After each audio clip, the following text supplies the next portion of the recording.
بسم الله الرحمن الرحيم ولقد يسرنا القرآن للذكر فهل من مدكر. السلام علیکم ورحمۃ اللہ. الحمدللہ وکفى وسلام علی عباده الذین اصطفى. اما بعد فاعوذ باللہ من الشیطان الرجیم. بسم اللہ الرحمن الرحیم. کل نفس ذائقۃ الموت ونبلوکم بالشر والخیر فتنہ والینا ترجعون.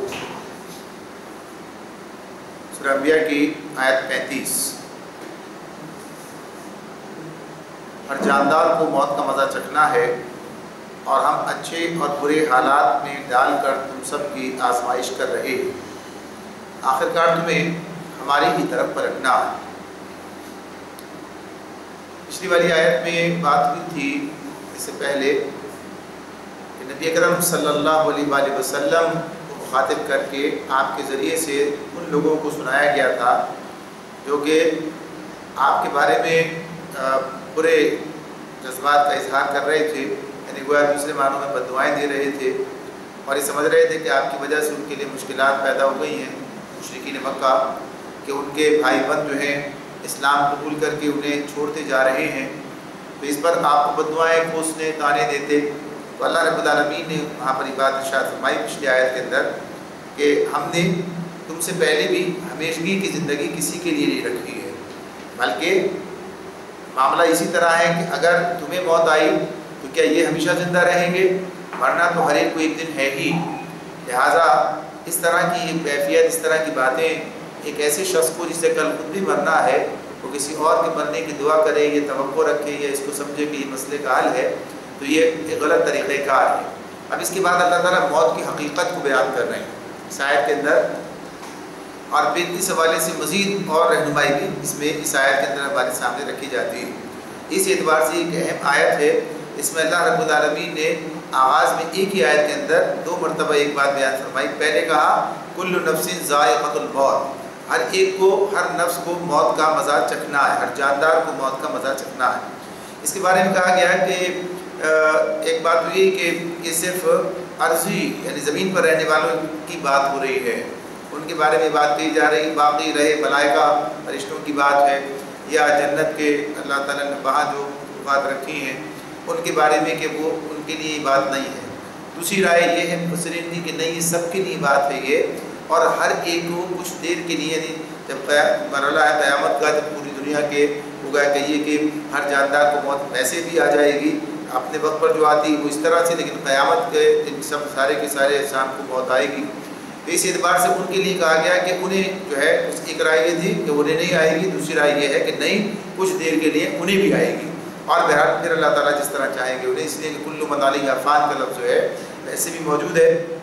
کہ ہر ایک کو فنا ہے، صرف وَيَبْقَى وَجْهُ رَبِّكَ ذُو الْجَلَالِ وَالْإِكْرَامِ، باقی رہنے والی ذات جو ہے صرف اللہ رب العالمین کی ہے. تو یہ اپنی ذات کے اعتبار سے بھی ہے. تو یہاں پر یہ بات کہی جا رہی ہے، ہم اسے صرف اپنی بات تک رکھتے ہیں کہ کہا گیا ہے کل نفس ذائقۃ الموت، ہر ایک کو موت کا مزہ چکھنا. یہ ایک حقیقت ہے کہ یہ زندگی کیا ہے، یہ ایک عارضی ہے اور موت اس کا خاتمہ کر دے گی. اور ہم یہ بات جانتے ہیں، ہمارے پاس یہ بات واضح طور پر یعنی اہل ایمان کی بات یہ ہے کہ جس کے بارے میں کہ یہ زندگی کا خاتمہ کس اعتبار سے ہے کہ یہ جو زندگی دنیا کی ہے یہ ختم ہو جائے گی اور اس کے بعد انسان اگلے مرحلے کے اندر منتقل ہو جائے گا. اس کو علامہ اقبال نے اس طرح کہا کہ موت کو سمجھا ہے غافل اختتامی زندگی، یہ ہے شامی زندگی صبح دوامی زندگی. اس زندگی کی شام ہو رہی ہے اور دائمی زندگی کی صبح طلوع ہو رہی ہے، کیونکہ آدمی اس مرحلے سے اس مرحلے کے اندر منتقل ہو جاتا ہے، اس لیے اسے انتقال بھی کہتے ہیں. تو یہ بات بتائی جا رہی ہے کہ بہرحال یہ ہم میں سے ہر ایک کو دنیاوی زندگی کا معاملہ جہاں ہے کہ اس زندگی کی اختتام ہونا ہے. اور پھر اس کے بعد دوسری بات اس میں ہمارے سامنے آتی وہ یہ ہے کہ وَنَبْلُوكُمْ بِالشَّرِّ وَالْخَيْرِ فِتْنَةً، ہم اچھے اور برے حالات میں ڈال کر تم سب کی آزمائش کر رہے ہیں. یعنی دنیا میں پیش آنے والے اچھے اور برے حالات. اچھے برے حالات سے بات کیا ہے؟ یعنی انسان کو راحت ہوتی ہے، ملتی ہے، خوشی ملتی ہے، پھر اسی حوالے سے انسان کے لیے رنج ہے، غم ہے، مفلسی ہے، امیری، غلبہ، مغلوبی، غرضی کی مختلف کیفیات ہیں جو دنیا کے اندر انسانوں کے اوپر آتی ہیں. تو ان کے بارے میں بتایا جا رہا ہے کہ کیا چیزیں ہیں، یا لوگوں کو مختلف طریقوں سے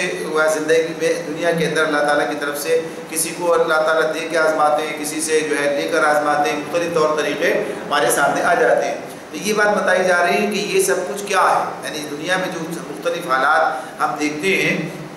تو ان حالات کا کیا ہم تجزیہ کریں، ان کو کیا مقام دیں، ان کے بارے میں کیا رائے ہے۔ تو اللہ تعالیٰ خود ہی بات ہمیں بتاتے ہیں کہ ان کا معاملہ کیا ہے، کہ یہ دراصل دنیا میں انسانوں کی آزمائش کے طریقے ہیں، یعنی کسی اعتبار سے یہ اچھے حالات ہیں تو بھی آزمائش ہے، برے حالات ہیں تو بھی آزمائش ہے، یعنی اس میں انسان کو آزمایا جا رہا ہے کہ کن حالات میں وہ کیا رویہ اختیار کرتا ہے۔ اچھے حالات ہیں تو کیا رویہ اختیار کرتا ہے، اچھے حالات کا اپنا ایک تقاضا ہے، اللہ تعالیٰ نے نعمتیں دی ہیں تو ان نعمتوں کی قدر کرنا، ان نعمتوں کا حق ادا کرنا، اس حوالے سے جو ذمہ داریاں بنتی ہیں ان ذمہ داریوں کو ادا کرنا۔ ایسی مشکلات ہیں، پریشانیاں ہیں، تکالیف ہیں، مصائب ہیں، بیماریاں ہیں اور دیگر مسائل چیزیں ہو سکتی ہیں، تو ان تمام ایسے حالات کے اندر کیا کرنا چاہیے، یعنی اس وقت کا طرز عمل کیا ہونا چاہیے، یا ایسے حالات میں وہ کس بات کا تقاضا کرتے ہیں کہ انسان کیا معاملات کرے۔ تو یہ بھی اپنی جگہ پر یہ کیفیات ہیں۔ تو یہ تمام یہ بھی چیزیں کیا آزمائش ہے کہ اس میں ہم کیا رویہ اختیار کرتے ہیں۔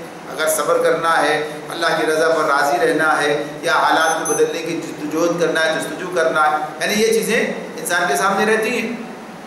کہ اس اعتبار سے وہ کوئی کام کر رہا ہے۔ تو اب یہ اس میں اگر اس کی جگہ وہ کوئی اور یعنی گویا کہیے کہ اللہ سے شکوہ کرنے لگے، اگر وہ گویا کہیے کہ پست ہمتی کا ثبوت دے، ذلیل اور ناجائز طریقے اختیار کرنے لگے، بھائی مشکل حالات ہیں، کیا کیا جائے، ہم کیا کر سکتے ہیں اس کے سوا، بس اب یہی کام کریں گے، کسی اور کے در کی گدائی شروع کر دیں، تو یہ سب کیا ہے، اس میں ناکام ہو جانے کی بات ہے۔ تو اس طرح سے یہ بات بتا دی گئی ہے کہ اچھے اور برے حالات کو انسان نہ تو یہ سمجھے کہ یہ نتیجہ ہے، بلکہ یہ نتیجہ نہیں ہے، یہ تو آزمائش کی جگہ ہے، نتیجہ تو آخرت میں نکلے گا۔ اگر کسی کو اللہ تعالیٰ نے دولت سے، منصب سے، سہولت سے نوازا ہے تو یہ اس بات کی دلیل نہیں ہے کہ اللہ تعالیٰ اسے جو ہے راضی ہے، اس بات کی دلیل نہیں ہے۔ یا اللہ کا یہ جو انعام ہے یہ حقیقتاً اس طرح سے ہے کہ اب یہ اس کے انعام اس طور پر اسے مل رہا ہے یہ کہ اس کے جو اعمال ان کی بنیاد پر ہے، ایسا بھی کسی درجے میں ہو سکتا ہے، لیکن اصلاً جب بھی یہ اس صورت میں بھی آزمائش ہی رہے گی، اس صورت میں بھی یہ بدلے گی نہیں،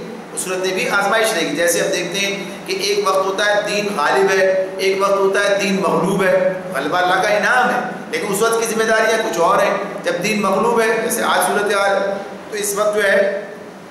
اس وقت میں اس کے تقاضے کچھ اور ہیں، یعنی آزمائش کسی اور درجے کی ہے۔ تو یہ صورتحال ہے کہ اس میں انسان اس پہلو کو اپنے سامنے رکھے اور اس پہلو کو نظر انداز نہ ہونے دے۔ جیسے بھی حالات سامنے آ جائیں ان حالات سے عہدہ برا ہونے کی کوشش کرے اور یہ بات اپنے سامنے رکھے کہ اگر وہ اس میں اس طرح سے طرز عمل اختیار کرے جیسے اللہ کو مطلوب ہے تو وہ کامیاب ہو جائے گا، ان حالات میں بھی وہ کامیاب ہو جائے گا۔ ہمیں اس بات کا کوئی استحقاق حاصل نہیں ہے کہ ہم اللہ رب العالمین سے اپنی مرضی کی یعنی امتحان کا مطالبہ کریں۔ یہ الگ بات ہے کہ ہم آسانی کی بات کریں، ہم مشکلات سے بچنے کی بات کریں، ہم آزمائشوں سے بچنے کی یا اس میں پورے اترنے کی بات کریں۔ جیسے دعا ہمیں سکھائی ہے، اللہ تعالیٰ نے خود ہی دعا سکھائی ہے، اے اللہ مجھ پر وہ بوجھ نہ ڈال جو میں اٹھا نہ سکوں، یعنی یہ اللہ نے دعا سکھائی سورہ بقرہ کی آخری آیات میں یہ بات ہمیں سکھا دی ہے، ہم پر وہ بوجھ نہ ڈال جو ہم سے پہلے لوگوں پر ڈالے تھے۔ یہ سب دعائیں اللہ تعالیٰ نے سکھائی تو یہ اپنی جگہ پر ہیں، لیکن جب کوئی بات آ جائے تو پھر اب اس حوالے سے کیا طرز عمل ہونا چاہیے، کیا مطالبہ ہے دین کا، کیا طریقہ سکھایا ہے ہمیں، تو اس چیز کو اپنے سامنے رکھنا ہے۔ اور پھر اس کے بعد پھر یہ کہا وَإِلَيْنَا تُرْجَعُونَ، اور آخرکار تمہیں ہماری طرف ہی پلٹنا ہے۔ اب آپ دیکھیے اس آیت میں آغاز میں کیا کہا، کُلُّ نَفْسٍ ذَائِقَةُ الْمَوْتِ، ہر ایک کو موت کا پتہ چکنا ہے، ہر نفس کو موت آنی ہے، یہ کام جگہ پر ہو گیا۔ پھر اس میں درمیان میں ایک بات آ گئی کہ اچھے برے حالات میں مبتلا کر کے ہم ڈال کر اس میں تم سب کی آزمائش کر رہے ہیں۔ پھر آخر میں کیا کہا ایک ہی آیت کے اندر، آخرکار تمہیں ہماری ہی طرف پلٹنا، الینا ترجعون۔ تو اب دونوں سمت یعنی دونوں طرف جو ہے ایک ہی بات کے دو پہلو جو ہے اس کے دونوں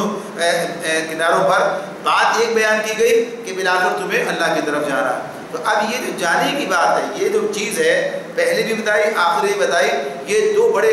اہم پہلو اپنے اندر رکھتی ہے۔ اگر اچھے حالات ہیں تو بھی پتہ ہے کہ یہ ہمیشہ کے لیے نہیں ہے، بالآخر چھوڑ کے چلا جانا ہے۔ اگر اچھے حالات انسان اچھے حالات کے اندر اب وہ کہیے کہ آپ سے باہر ہو جائے، یہ سمجھے کہ بس ایسی ہے، اب کوئی پریشانی کی بات تو نہیں ہے، بس انہیں کو جواب دینے کی کوشش کرے اور بھول جائے اپنے رب کو، یعنی اس حوالے سے ذمہ داری انہیں نظر انداز کر دے، تو یہ سمجھ لے کہ ایک دن ختم ہو جانا ہے، یعنی اسے معلوم ہونا چاہیے کہ یہ سب کچھ جو ہے یہ عیش دائمی نہیں ہے، اسے ختم ہو جانا ہے، لہٰذا اس اعتبار سے بھی اسے اہمیت کا اس کا احساس ہو کیا اس موقع کی، اور اسے کیا کرنا چاہیے کہ اسے ختم ہو، زندگی بھی ختم ہو جانا ہے۔ اسی طرح سے اگر مشکل حالات ہیں، اگر مشکل حالات ہیں، مسائل کا شکار ہے اور ایسے حالات ہیں جو انسان کو پسند نہیں ہے اور اس کے اندر اس کے لیے تکالیف ہے یا اس کے لیے گویا کہ یہ مشکلات ہیں، تو اب ان کا معاملہ بھی کیا ہے، بالآخر یہ بھی وقت کے ساتھ ختم ہو جائیں گے، اس لیے کہ بالآخر اللہ کے پاس چلے جانا ہے، یعنی اس کا اختتام تو ہے ہی۔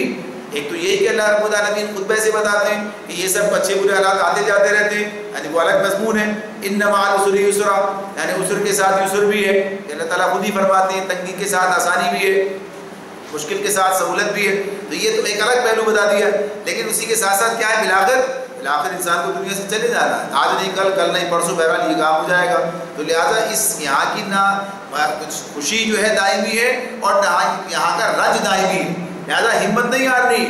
اس معاملے میں کہ آدمی جو ہے سوچے کہ اب یہ تو ہمیشہ کے لیے ہو گیا، شاید اب تو کچھ ہو ہی نہیں سکتا، تو یہ تبدیلی کی بات بھی ہے، اور وقت کے ساتھ ساتھ جو ہے یہ انسان یہ بات سمجھ لیتا ہے کہ بالآخر اللہ کے پاس چلے جانا ہے اور پھر وہاں اس کا بہترین انعام جو ہے وہ ملنے والا ہے۔ یہ چیز جو ہے اس آیت میں ہمارے سامنے رکھی گئی ہے کہ جب یہ پہلو سامنے ہوتا ہے کہ بالآخر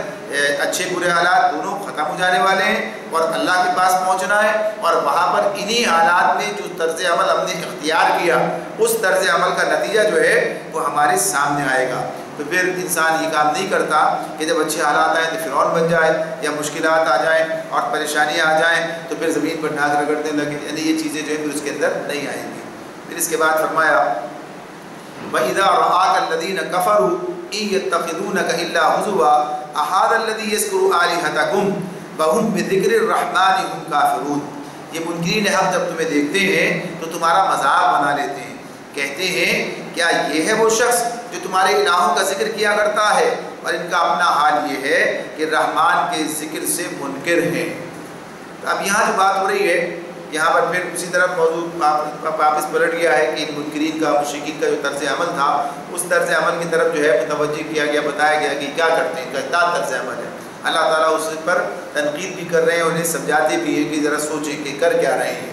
تو فرمایا کہ جب یہ نبی اکرم صلی اللہ علیہ وسلم کو دیکھتے ہیں تو مذاق بنا لیتے ہیں۔ مذاق بنانے کا مطلب کیا ہے، یعنی جو جملہ آگے آ رہا ہے یہ مذاق کا جملہ نہیں ہے، بلکہ اس بنیاد پر مذاق بناتے ہیں، اس بنیاد پر مذاق بناتے ہیں، یعنی کہتے ہیں کہ کیا یہ ہے وہ شخص جو تمہارے الہوں کا ذکر کیا کرتا ہے، یعنی الہوں کا ذکر کس اعتبار سے کرتا ہے، ان پر تنقید کرتا ہے، ان کی مذمت کرتا ہے، ان کا غلط ہونا بیان کرتا ہے، ان کا الہ نہ ہونا بیان کرتا ہے، یعنی یہ کام کرتا ہے، یہ چیز جو بیان کر رہا ہے کی جا رہی ہے۔ تو اس اعتبار سے یہ چیز یہاں پر واضح کی گئی کہ یہ جو مذاق اڑانے کی وجہ بنیاد جو ہے اس پر یہ یہاں پر روشنی ڈالی جا رہی ہے کہ یہ جو ہے اس بنیاد پر کرتے ہیں، یعنی کہ یہ ان کا الہ کی بات جو کی جا رہی ہے۔ تو اللہ رب العالمین فرماتے ہیں کہ یہ تو اس بنیاد پر آپ کے ساتھ یہ طرز عمل اختیار کیے ہوئے ہیں کہ آپ نے ان باطل الہوں پر تنقید کر کے انہیں حقیقت حال سے آگاہ کرنے کی کوشش کی ہے، یعنی یہ اس بنیاد پر ناراض ہیں آپ سے، اور ان کا اپنا حال کیا ہے، وَهُمْ بِذِكْرِ الرَّحْمَنِ هُمْ كَافِرُونَ، ان کا اپنا حال یہ ہے کہ یہ رحمان کے ذکر سے کہ منکر ہیں، یعنی اس کا انکار کرتے ہیں، یعنی انہیں خود احساس ہے کتنا بڑا جرم یہ کر رہے ہیں۔ تو یہ بات ہے جس میں بیان کی گئی، خلق الانسان من عجل سأریکم آیاتی فلا تستعجلون، انسان جلد باز مخلوق ہے، ابھی میں تم کو اپنی نشانیاں دکھائی دیتا ہوں، جلدی نہ مچاؤ۔ یہاں پہ یہ بات انسان کی ایک فطری کمزوری کی طرف اشارہ کیا گیا ہے، فطری کمزوری کی طرف اشارہ کیا گیا ہے، اور اس سے علاوہ بھی ہم پیچھے پڑھ کر آئے ہیں، اس میں یہ بات بتائی گئی ہے کہ انسان جو ہے وَكَانَ الْإِنسَانُ عَجُولًا،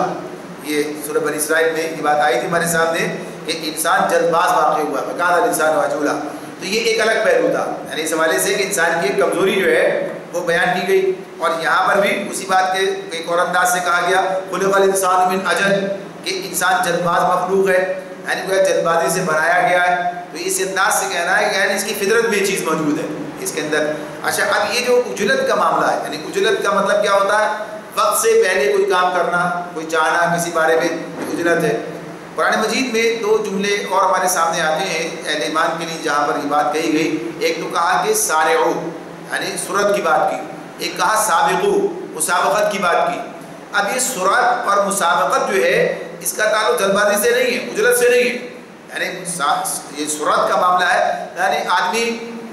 تیزی کے ساتھ کام کرے، یعنی مستعدی کے ساتھ کام کرے، یعنی جلدی کام کرے، اس کو کہیے کہ غفلت میں نہ پڑا رہے، یا کہیے کہ اس اعتبار سے انسان جو ہے کوئی اس طرح کی کیفیت اس کے اندر پیدا ہو جائے کہ کسی کام کے معاملے میں اس کے اندر ایک طرح کی یعنی اس کا انجام دینے کے معاملے میں اپنے آپ کو پیچھے رکھنا، یا اسی اعتبار سے غفلت کی بات ہو جائے، یا کاہلی کی بات یعنی کاہلی کا مظاہرہ کرے، تو کہا جلدی سے کام کو جرت کے ساتھ وقت کے ساتھ میں، تو وہاں صورت کی بات ہے اس اعتبار سے۔ مسابقت کی بات جو ہے وہ اس میں کہ جو ایک دوسرے سے مقابلہ کر رہے ہوتے ہیں تو اس کی بات ہے یہ، یا حالات وقت ان سب کی مسابقت کی بات آئے گی۔ تو اجرت الگ چیز ہے، وہ دونوں چیزیں الگ ہیں اپنی جگہ پر۔ یہ وقت سے پہلے کی بات جو ہے اس کے اندر اس طرح سامنے آتی ہے۔ اچھا اللہ رب العالمین خود کہتے ہیں انسان کے اندر یہ صفت موجود ہے، انسان کے اندر یہ صفت اس لیے موجود ہے کہ اس کی آزمائش ہے۔ اگر اللہ تعالیٰ ہر قسم کی کمزوریوں سے پاک کرتے، ہر قسم کوئی کمزوری نہیں ہے اس کے اندر، بس اچھا ہی اچھا ہے سارا، آزمائش کا وہ پہلو باقی نہیں رہے گا۔ آزمائش تو ہے انسان کے اندر، انسان کو اس حوالے سے اس کے اندر وہ چیزیں رکھی گئی ہیں،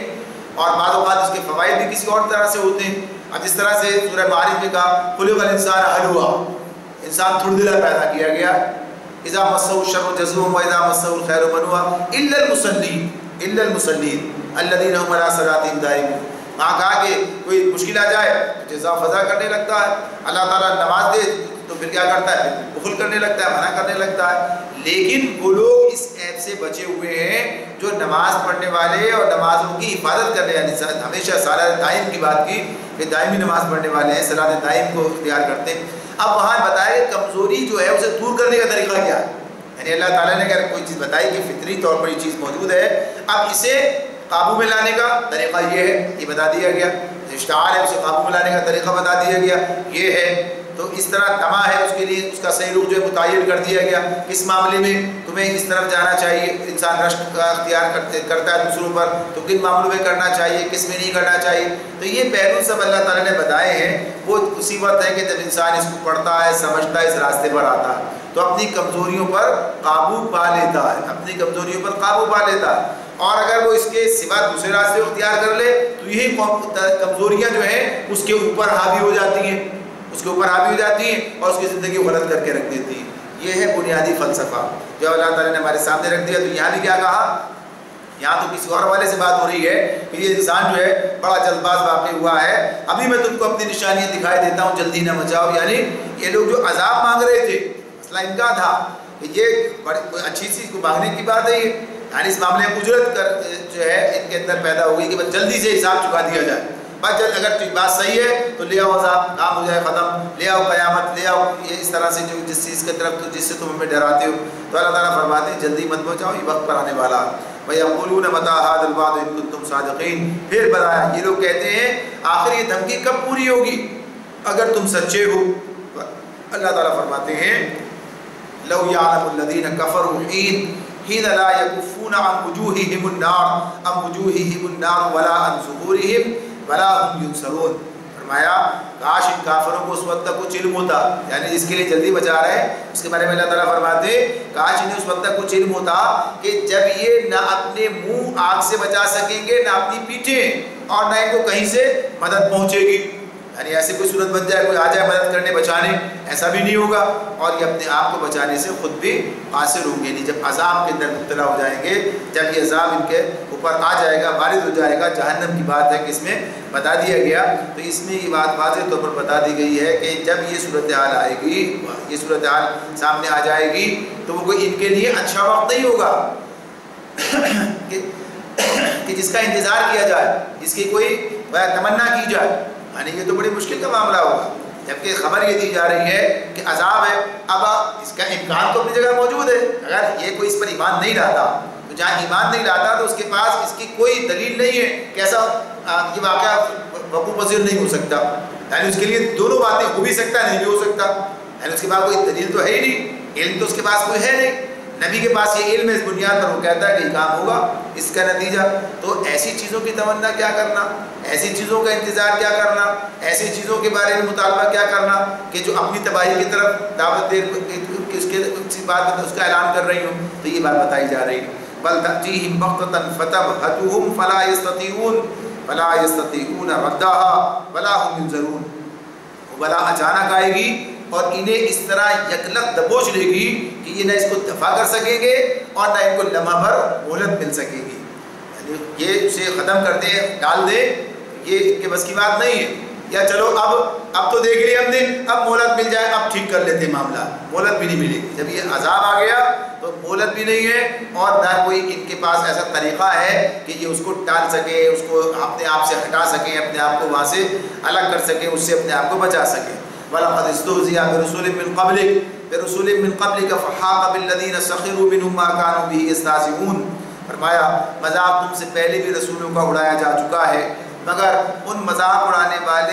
کا مذاق اڑانے والے اسی چیز کے پھیر میں آ کر رہے جس کا وہ مذاق اڑاتے تھے۔ تو یہ جو آپ کا مذاق اڑا رہے ہیں، جس طرح کچھ جائز بات تھی نا کہ آپ کا مذاق بنا لیتے ہیں، کہتے ہیں یہ ہیں وہ صاحب، اچھا یہ ہیں، یہ گویا کہیے کہ اس طرح سے استہزاء کرنا، یہ انداز اختیار کرنا اور پھر اس بنیاد پر اور بہودگیوں کا معاملہ جو ہے۔ تو اللہ تعالیٰ فرماتے ہیں کوئی نئی بات نہیں ہے، اس راستے میں یہ کام ہوتے چلے آئے ہیں۔ پہلے بھی جاہلوں نے یہ طرز عمل اختیار کیا اپنے رسولوں کے ساتھ میں، اور بالآخر اسی جہالت کا نتیجہ دیکھنا پڑ گیا۔ جس چیز کا مذاق اڑا رہے تھے وہ چیز ان کے سامنے آ گئی، یعنی جو باتیں وہ بتا رہے تھے رسول، جو خبر دے رہے تھے، اور یہ ان کا مذاق اڑا رہے تھے، دیکھو کیا کیا باتیں کرتے ہیں۔ تو وہ نتیجہ جب سامنے آیا تو اس سے بچ نہ سکے۔ فرمایا قُلْ مَن يَكْلَؤُكُم بِاللَّيْلِ وَالنَّهَارِ مِنَ الرَّحْمَٰنِ بَلْ هُمْ عَن ذِكْرِ رَبِّهِمْ مُعْرِضُونَ۔ نبی صلی اللہ علیہ وسلم سے فرماتے ہیں اللہ تعالیٰ ان سے کہو کون ہے جو رات کو یا دن کو تمہیں رحمان سے بچا سکتا ہو، مگر یہ اپنے رب کی نصیحت سے منہ موڑ رہے ہیں۔ ام لہم آلہۃ تمنعہم من دوننا لا یستطیعون نصر انفسہم ولا ہم منا یصحبون۔ کیا یہ کچھ ایسے الہ رکھتے ہیں جو ہمارے مقابلے میں ان کی حمایت کریں؟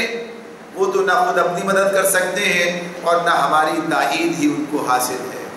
یعنی جن کا یہ بلبوتا، آپ جن کے بلبوتے پر یہ کچھ باتیں کر رہے ہیں، یہ کہتے ہیں کہ وہ ہمارے کام آئیں گے، وہ ہمیں بچائیں گے، تو نہ ان کے پاس خود کوئی طاقت ہے، اپنی مدد نہیں کر سکتے، یعنی کسی اور کی کیا کریں گے، اللہ کی تائید انہیں حاصل نہیں ہے۔ تو اللہ تعالیٰ یہ بات بتا رہے ہیں کہ کوئی ہے جو رات کو یا دن کو تمہیں رحمان سے بچا سکتا ہو، یعنی رات اور دن سے بچ کے، یعنی اگر اچانک رات کو عذاب آ جائے یا دن میں تمہیں پکڑ لیا جائے، یعنی اگر اس کی طرف سے بات رات اور دن کی بات، اسی طرح رات عام طور پر آدمی کے سونے کا آرام کا وقت ہوتا ہے، غفلت میں ہوتا ہے، اور دن کیا ہے، دن اس کا ہوشیار ہے، دن کے اندر جو جاگ رہا ہے۔ تو کہا کہ حالات کچھ بھی ہوں، یعنی آپ بڑے ہوشیار ہو یا غافل ہو، دونوں صورتیں برابر ہیں۔ یعنی یہ نہیں کہ آدمی وہ تو میں سو رہا تھا، اگر میں جاگ رہا ہوتا تو بس پھر میں کچھ کرنے تک تب بھی کچھ نہیں کر سکتے۔ معلوم یہ کہا ہے کہ اعلانیہ آ جائے چونکہ یا غیر اعلانیہ آ جائے، کوئی فرق نہیں ہے، انسان کچھ بھی نہیں کر سکتا، نہ اعلانیہ میں نہ غیر اعلانیہ میں۔ یہی بات اس انداز سے تو کہا کہ کوئی اور چلو انسان تو نہیں کر سکتا، کوئی اور الہ اس نے ایسے ہیں کوئی نہیں ہے۔ تو فرما دیا کہ یہ جنہیں انہوں نے بنا رکھا ہے الہ اللہ کو چھوڑ کر، تو لا یستطیعون نصر انفسہم، یہ خود اپنی مدد پر قادر نہیں ہے، تو تمہاری کیا کریں گے، اور اللہ کی طرف سے کوئی تائید انہیں حاصل نہیں ہے۔ بل متعنا هؤلاء وآباءهم بل متعنا هؤلاء وآباءهم حتى طال عليهم العمر افلا يرون أنا نأتي الأرض ننقصها من أطرافها أفهم الغالبون۔ اصل بات یہ ہے کہ ان لوگوں کو اور ان کے آباء و اجداد کو ہم زندگی کا سر و سامان دیے چلے گئے، یہاں تک کہ ان کو دن لگ گئے، مگر کیا انہیں نظر نہیں آتا کہ ہم زمین کو مختلف سمتوں سے گھٹاتے چلے آ رہے ہیں، پھر کیا یہ غالب آ جائیں گے؟ اب اس میں دو باتیں جو ہیں اس میں ہمارے سامنے آ جاتی ہیں کہ اللہ تعالیٰ فرماتے ہیں کہ یہ جو دن لگ گئے ان کو، یہ جو صورتحال ہے جس کے اندر یہ بڑے گویا کہیے کہ چندرا کر یہ باتیں بناتے کرتے ہیں، یہ اس کی وجہ کیا ہے، بات کیا ہے، اللہ تعالیٰ نے جو کچھ انہیں دیا ہے تو اس کو یہ کوئی اپنا استحقاق سمجھ رہے ہیں، یہ سمجھ رہے ہیں کہ یہ سب کچھ جو ہے بس سب کچھ ہمیں جو حاصل ہے یہ ایسے ہی حاصل رہے گا، یہ کبھی ختم نہیں ہوگا۔ یعنی اللہ تعالیٰ کی طرف سے جو مہربانیاں ہیں اور جو نوازشیں ہیں، ان نوازشوں اور مہربانیوں کا انہوں نے غلط مطلب لے لیا ہے، یہ سمجھتے ہیں شاید یہ ایسے ہی ہے، صرف ان کا استحقاق ہے اور کوئی انہیں چھیننے والا نہیں ہے، حالات کی کوئی تبدیلی کی توقع نہیں ہے. ایسا یہ بات اس طرح سے ان کے ذہن میں آ گئی ہے کہ بھئی آباء و اجداد سے چلا آ رہا ہے سب کچھ ہمارا. تو بتایا کہ اس بنیاد میں ان کی یہ کیفیت بن گئی ہے. اور کیا یہ دیکھتے نہیں ہیں، نظر نہیں آتا ہے؟ پھر اللہ تعالیٰ یہ بتا رہے ہیں کیا انہیں نظر نہیں آتا؟ کیا نظر نہیں آتا کہ ہم زمین کو مختلف سمتوں سے گھٹاتے چلے آ رہے ہیں. اچھا یہ مضمون اس سے پہلے بھی گزرا تھا، مختلف سمتوں سے گھٹاتے چلے آنا. وہاں اس کا ایک دوسرا مفہوم تھا، یہاں پر اس کا ایک دوسرا مفہوم ہے.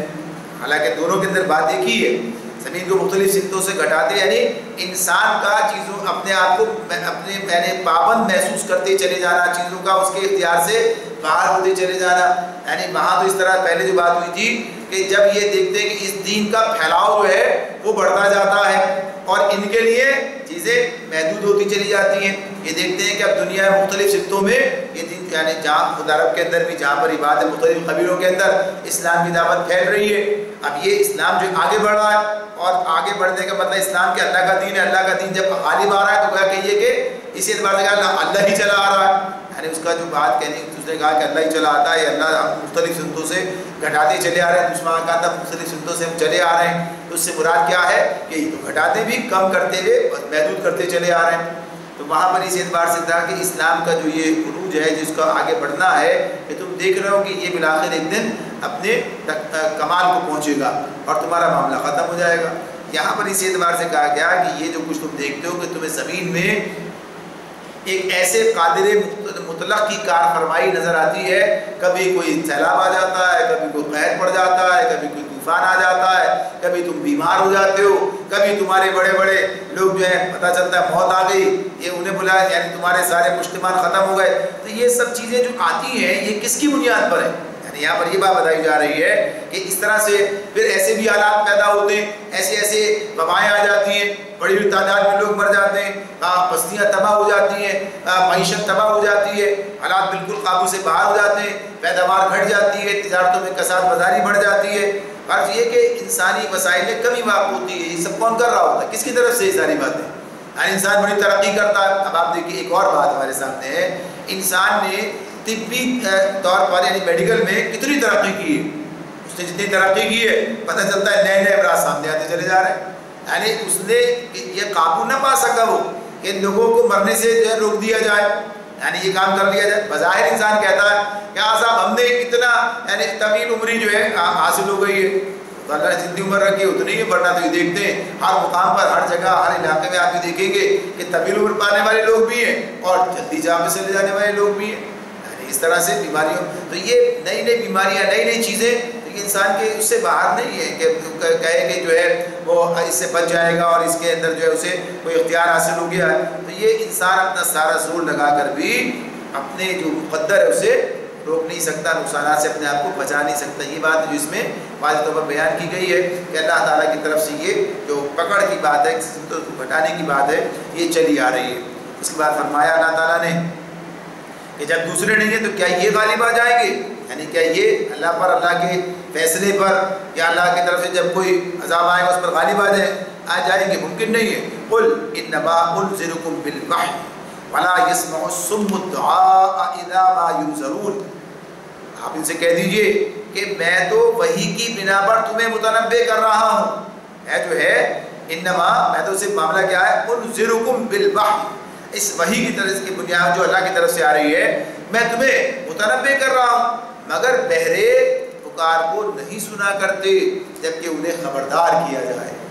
یعنی گویا کہ یہ کہ اس معاملے میں ان کی کیفیت ہے. یہ جو انہوں نے ان کے کان اس کے لیے بند ہیں. تو یہ نبی اکرم صلی اللہ علیہ وسلم جو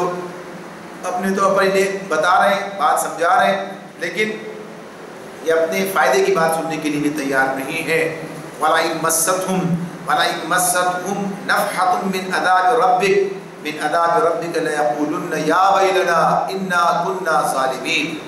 اگر تیرے رب کا عذاب ذرا سا انہیں چھو جائے تو ابھی چیخ اٹھتے کہ ہائے ہماری کم بختی، بے شک ہم خطاوار تھے، بے شک ہم خطاوار تھے. تو یہ بات پیچھے بھی گزر چکی ہے کہ جب عذاب آتا ہے تو پھر کیا کہتے ہیں؟ پھر اپنا قصور سب سمجھ میں آ جاتا ہے. پھر یہ چیختے چلاتے ہیں کہ یہ ہذا ما کسب، یہ ہمارے ہاتھوں کی کمائی ہے، ہم ہی ظالم تھے. لیکن اس وقت کا یہ اعتراف انہیں کوئی فائدہ نہیں پہنچاتا ہے. یہ اعتراف انہیں یعنی اعتراف کس لیے کرتے ہیں؟ سمجھ لیتے ہیں کہ ہمارے کرتوتوں کی بدولت یہ وقت آ گیا اور اللہ کے سامنے کوئی کچھ بھی اختیار تو ہے نہیں، تو کیا ہے کہ فریاد ہے. تو اب یہ فریاد کیا ہے؟ کوئی فائدہ مند نہیں ہے، کوئی مفید نہیں ہے. آج اگر بات جاؤ سمجھ میں آ جائے، اپنی خطاؤں کو کا جو احساس کر کے ان سے بعد آ جاؤ اور اللہ کی طرف پلٹ آؤ، اس کی اطاعت کی طرف، اور اس سے اپنے گناہوں خطاؤں کی معافی مانگو، فائدہ ہے، ورنہ فائدہ نہیں. اللہ رب العالمین سمجھنے اور عمل کرنے کی توفیق عطا فرمائے. وآخر دعوانا الحمد للہ رب العالمین.